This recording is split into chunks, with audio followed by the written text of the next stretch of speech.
The problem is not pleasures. The problem is that pleasure experienced without prior requirement for pursuit is terrible for us. It's terrible for us as individuals, it's terrible for us as groups, and I have great confidence in the human species to work this out, but we are finding now, and we are going to increasingly find, that those who will be successful, young or old, are going to be those people who can create their own internal buffers. They're going to be able to control their relationship to pleasures, because the proximity to pleasures and the availability is the problem.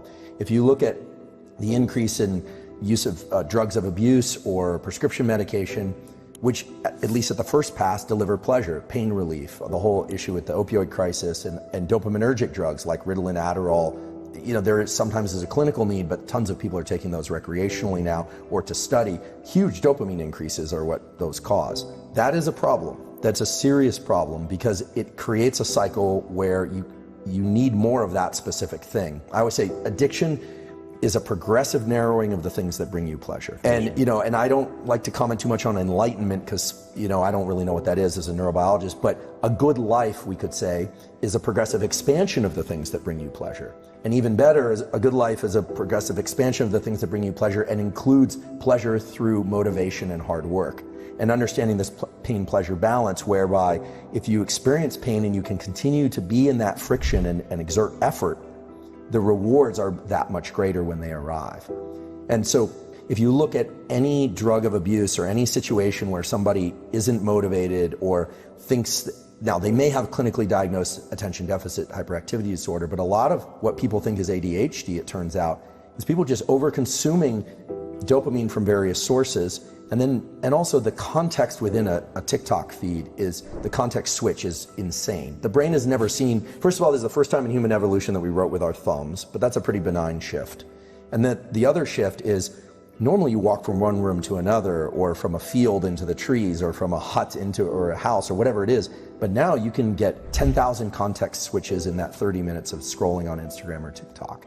And so it's all about self-regulation. How do you self-regulate? How do kids self-regulate? Well, this is my hope, and one of the reasons I've gotten excited about public education and teaching neuroscience is that this is a place where knowledge of knowledge actually can allow oneself to intervene.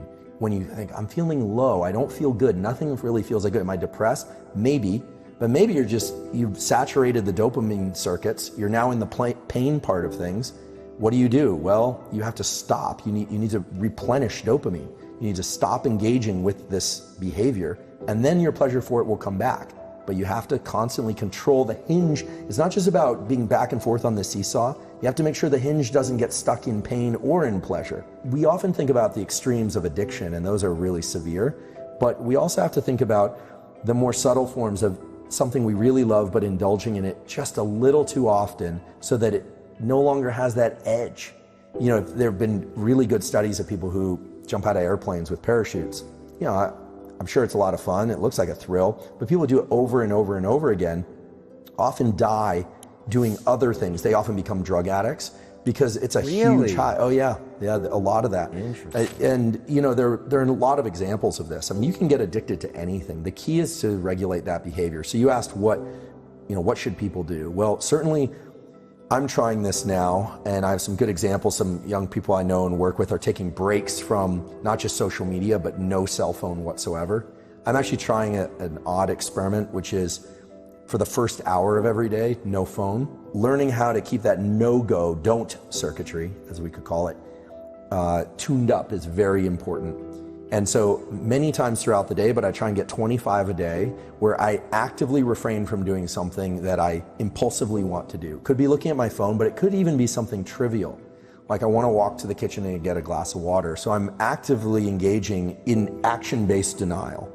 So restricting my behavior in some way as a way of keeping these dopamine circuits tuned up. Also not looking at my phone first thing in the morning for an hour, because knowing what we now know about the second phase of sleep and REM sleep being more predominant, the second wave of sleep, and the fact that you're working through a lot of emotional and logistical contingencies, you're reshaping your brain in sleep. That's when neuroplasticity occurs, during sleep. It's triggered in wakefulness, but it actually takes place in sleep, especially that second half of sleep. When you wake up in the morning, you are in a perfect position to what I call receive the download of all the work that your neural circuitry has been doing the night before. But if you immediately go to a sensory experience, especially a rich sensory experience of stuff scrolling by, you're actually missing the information that you processed at night. And even more importantly, that second half of the night during REM sleep is when the emotional weight of things becomes, let's say, you put it on the shelf properly. Things that are important to emotionally register get put in one shelf. Things that were, like the comment you got on Twitter that was triggering, doesn't seem like such a big deal after a good night's sleep. And that's because that second half of sleep is actually when you re-experience these things, but your body can't secrete adrenaline. It's kind of an internal form of therapy or even trauma therapy. And that's why people who don't get that sleep are very, they're easily agitated. They feel like the world is crushing down on them. So when I wake up in the morning, I want to receive ideas that I want to learn from my learning. And if you take in new information, you are not in a position to do that.